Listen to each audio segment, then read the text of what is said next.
LA Kings winning the cup.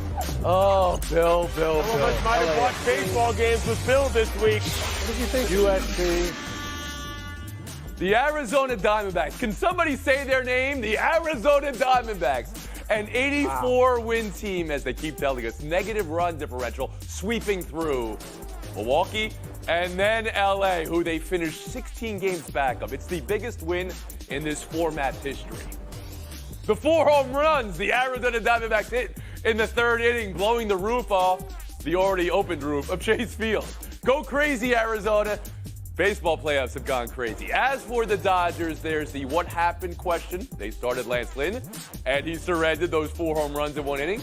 And there's the what has happened over and over again question. Their 5th 100-plus win team in the last 6 full seasons, ending in crushing disappointment and no World Series. Clinton Yates, where did it go most wrong for the Dodgers?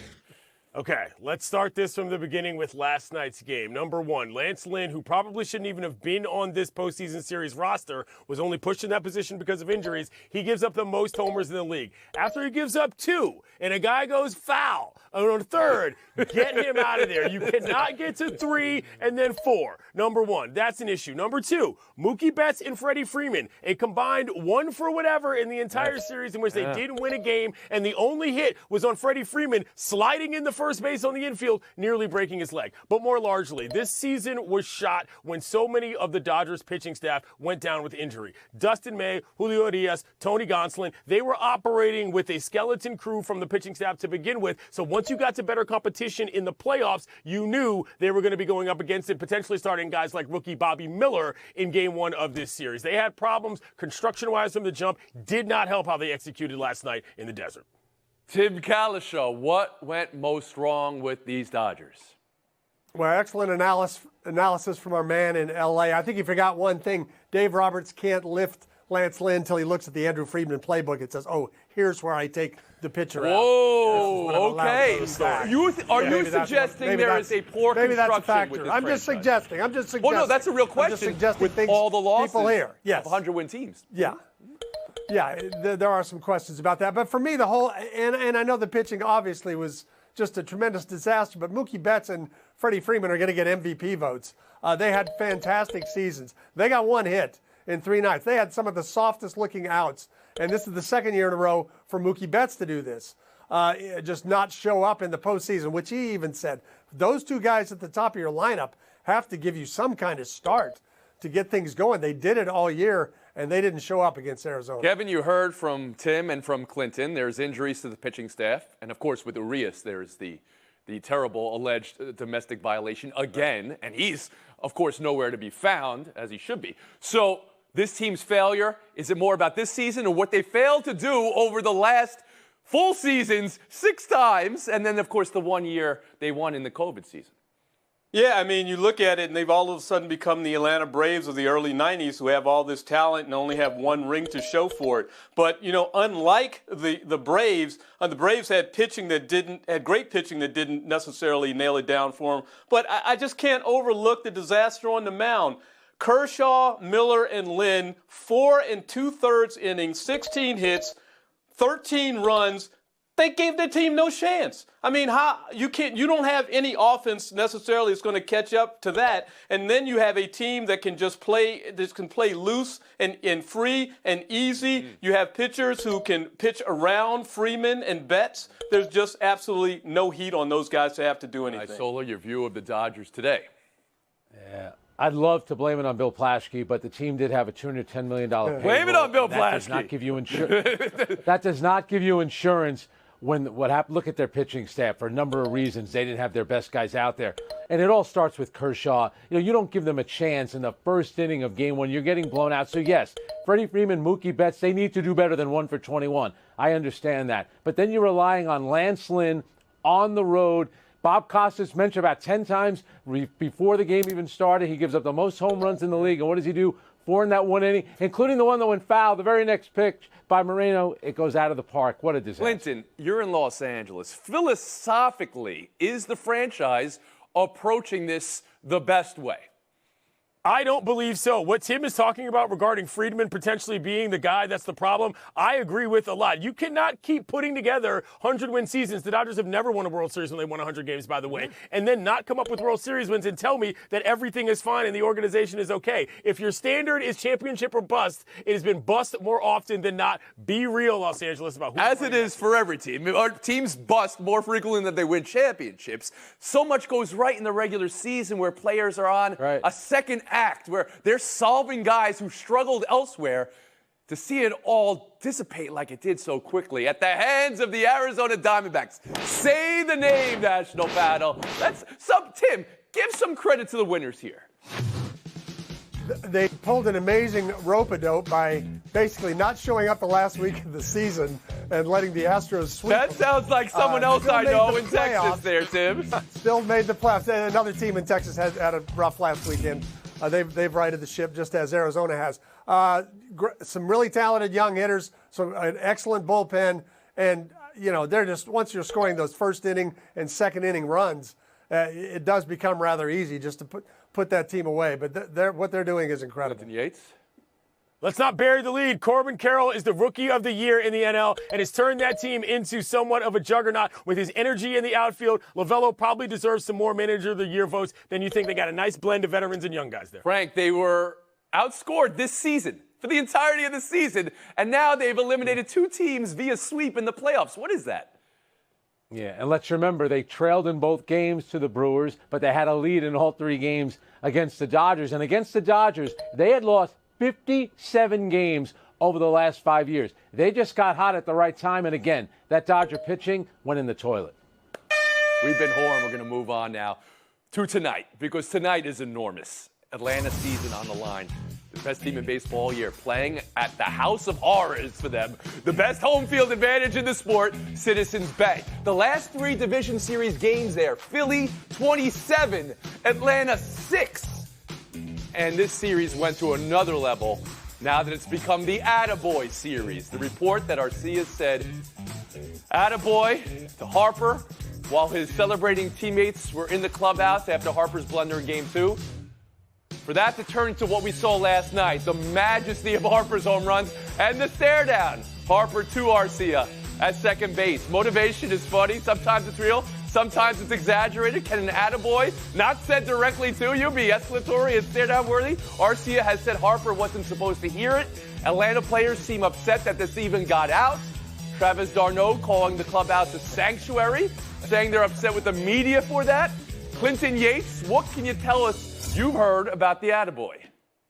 I learned this from Frank Isola. Never blame the media. If you're going to be out there making fun of people in front of folks that are doing their job, expect it to get back. And when it gets back to a guy like Harper, a superstar in this league, who even I, as a DC native, can admit is doing 10 times better with the Phillies just as a personality than he ever was, you're gonna pay. They have lost the psychological battle to the Phillies. It happened last year as well, and the Phillies ran it all the way to the World Series until they ran into the Astros. So we'll see if the Braves can recover this tonight. Specifically, though, what have you heard about the exchange of the attaboy?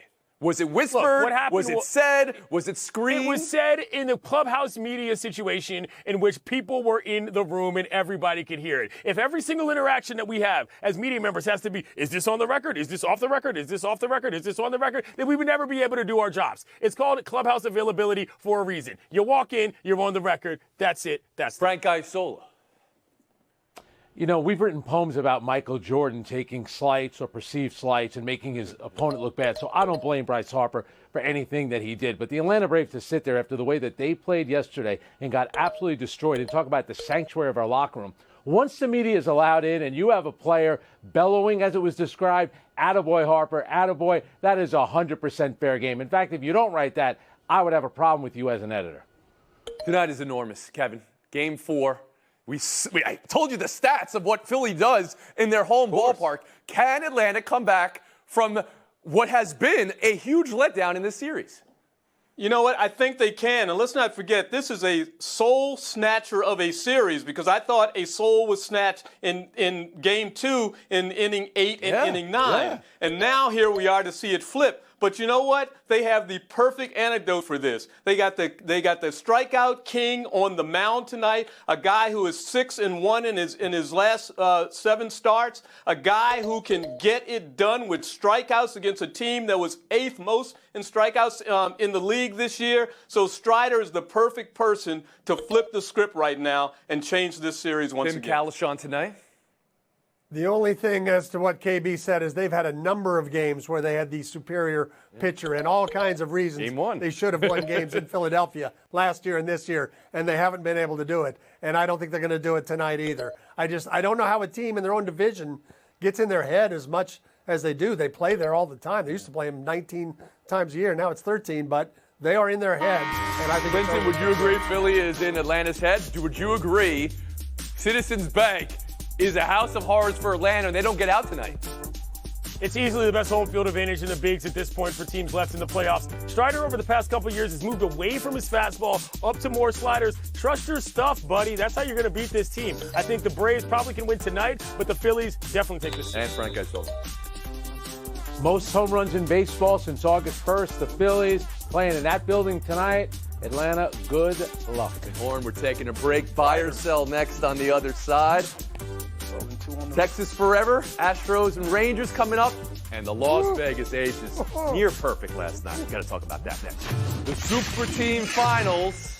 But when I called it that, I should have said only one can be from the Super region of France. Everything else is just sparkling tea. What a breathtaking display from the super sparkling Las Vegas Aces last night, dismantling New York. The offensive efficiency was at 200 for most of the first quarter, didn't let up. The balance of attack, Wilson, Young, Gray, Plum. Could this be the best finals game we've ever seen from a team? It's 2-0 now. It ain't over. It goes to New York. But where is Brianna Stewart? Where is Sabrina Ionescu? It's been Jonquel Jones for the Liberty and not so much else. Frank, it ain't over, but does it feel that way? You sounded like Seinfeld. What's the deal with the Liberty? They always sound like They Seinfeld. hadn't lost consecutive games until the WNBA Finals, where they've lost game 1 and game 2. And I just think the Aces are too big, too physically strong, and too skillful. And we talked about perceived slights. How about Becky Hammond talking about Asia Wilson not being the MVP of the league, but it was Brianna Stewart. I'm not big into plus minus unless it suits my argument. Brianna Stewart, a minus 27. Asia Wilson, a plus 31. Wow. Kevin Blackstone. Yeah, in my fantasy, I would like to see these aces play Cynthia Cooper, Cheryl Swoops Comets from the 97, 98, 99, Okay, yeah, 2000. I think that would be the championship of all WNBA championships. With this team, absolutely, they have size, they have speed, they can score at will, just like the Comets could. So I'm not ready to give them the crown as best WNBA team of all time, but they sure are looking like it right now. Tim Kalishaw. There was a point in the third quarter where it's still a 10-point game. The Liberty thinks they're hanging in, and Jackie Young, who's the third or fourth best player on the Aces, scores on consecutive three-point plays, just breaking down the defense. She made another one later. She ended up with 24. So when Wilson, Plum, and Young are all going, they got no chance. And Clinton Yates. Yeah, and that montage we just showed, it was in the first quarter. They were already up by 15. Liberty doing everything they can to force a shot at the end of the shot clock. Boom, throw it up, goes in. It just wasn't happening. And by the way, Kevin, sure, you can take the Comets, but when actual members of the Comets, like Cynthia Cooper-Dyke, are on the sidelines with their mouths agape, I'm going to go with what the legends are looking at as the best team It I've seen is so far. breathless. I hear you. I think we said this in our preview yesterday. New York had an advantage in rebounding and needs to have an advantage in rebounding. In their previous games, when they split the series, it was 3-3 going into yesterday. You don't need to rebound if you hit every shot you take. I mean, Frank, though, Brianna Stewart's the MVP, and Sabrina Ionescu has not had a good postseason. No, they've been completely outplayed. And you mentioned, look at the Liberty defensively. The numbers that the Aces put up last night. Ionescu and Stewart are going to have to respond big on Sunday at Barclays Center. Buy or sell to how the Astros beat the Twins. And what that sets up now, an ALCS with the Rangers, that's Texas forever. Some of you doubted Houston, the champs, and here they are in their 7th straight league championship series. It was something they said in the sanctuary, but other people heard it. Tim, are the asteroids back to being the asteroids? I think they are. Now, they've never had to go through Arlington to get where they want to go. We'll see how that plays out next week. But they had two big things happen for them. One is Abreu, who's had no power the last couple of years, had hit a 3 tough home year, runs in Minnesota. So he strengthens that, lengthens that lineup. And big starts from Javier and Urquidy. If they can have that after Verlander and Valdez, then that at least makes them equal to the Rangers in starting pitching, and they have a better bullpen. Clinton Yates. I love this matchup because it's got the two old guys who were hanging out together during the winter meetings when the signing was first made. It's like old school baseball again. But You mean Dusty Baker, Bruce Bochy, or you mean Justin Verlander and Max Scherzer? That's a good question, Tony. I like it. But I do think that that Verlander coming back was a big part of this season for the Astros. It indicated to them, yeah, we've got a chance. Yeah, the guys that can do it want to get back. And yeah, we're going to go ahead. I love this series so far. It's going to be fun. Frank Isola. Since 2017, the Astros have the most playoff wins, playoff home runs, playoff RBIs. They've been dominant before, during, and after the scandal. Give them a little bit of credit here. And Kevin Blackstone. Yeah, absolutely. I mean, I had no doubt that this was a good team. You as had Frank no just doubt. pointed out Okay, I with the remember history. everybody picking Let's Seattle about 3 weeks ago, okay? Oh, no, I was not a part of that. And look at what Dusty Baker has done since he's been there. Let's give Dusty some credit for cleaning up this mess and getting this ship back back on the track that it needs to be on. This is a Get great the ship back on the track? Are ships on tracks? The train's on the track. Yeah, that's one of those- The boat that's one of they go those around the Jim ships Jay go around the horn, I believe, is what they do. Wait a second. You said I sound like Seinfeld. No pick! No pick! Nobody made a pick in this series. What? Give me something, Tim. Astros. All right. I had the Astros. I'm going to give you, it's going to be a great series. It's going to go 7 games. These two teams are playing really. And now, Bill you Plaschke see, Jr. Bill Plaschke, I'm talking to you. You see what you've done to everybody now? You've scared them away from making picks. Tim was still talking there. Okay, it doesn't matter. Clinton Yates and Frank Isola. We got a showdown to get to. Astros. After the break. Astros. The photo of Connor Bedard holding up the puck from his first goal. You can work on the joy a little bit. First 2 games, 1 goal, 1 assist, 1 lost stick. Before the first game, though, he said he didn't lose it. Maybe the team was pranking him and hid it from him. Who knows? What should he remember most, and how has the Connor Bedard experience been going for you, Clay? It's going well, and I love this kid's reaction. He's 18 years old. He's standing like you look when your parents forced you to pose next to something that you've never been to that they remember from their lives. I'll give you that. You just got to do it. Very good, yeah. I'll tell you, he looks 18, that's for sure. Great job by the league office to get this guy out there in front of Sidney Crosby, then the Bruins. You'd want to go see Connor Bedard. That's must-see television right there. It's been a great I kind of start for love him his personality. I and the league. know you say you could smile for the photo, but I love his personality because he's saying enough of me. All right, he wants to just play. That's great. We'll move on. Thursday night football: Broncos, Kansas City. Travis Kelce expected to play. Denver's terrible, horrible, no good, very bad start. Now gets a primetime game again. Frank, what are you watching for tonight? Yeah. Everyone's going to talk about Taylor Swift and Travis Kelce, but the more authentic relationship is that between Sean Payton and Russell Wilson. Look at the way that Sean Payton is looking at him right there. That's what I want to see tonight. Wow, that's a great answer. Yeah, but the person I want to see celebrity-wise who's been in all the memes is Kevin James, who actually played the football coach of Sean Payton in the movie, because Sean Payton has been dissing everybody left and right and hasn't been able to get anything done for the Broncos. Come on. We'll move on. Showdown 3, Kirk Cousins. Not want to answer questions about whether he'd waive his no-trade clause. Kirk, is there any scenario where you would waive your no-trade clause before the trade deadline? You know, I'm just very focused on the Bears and going 1-0 this week, and anything else is just not worth my Clinton, how do you hear that? energy or attention.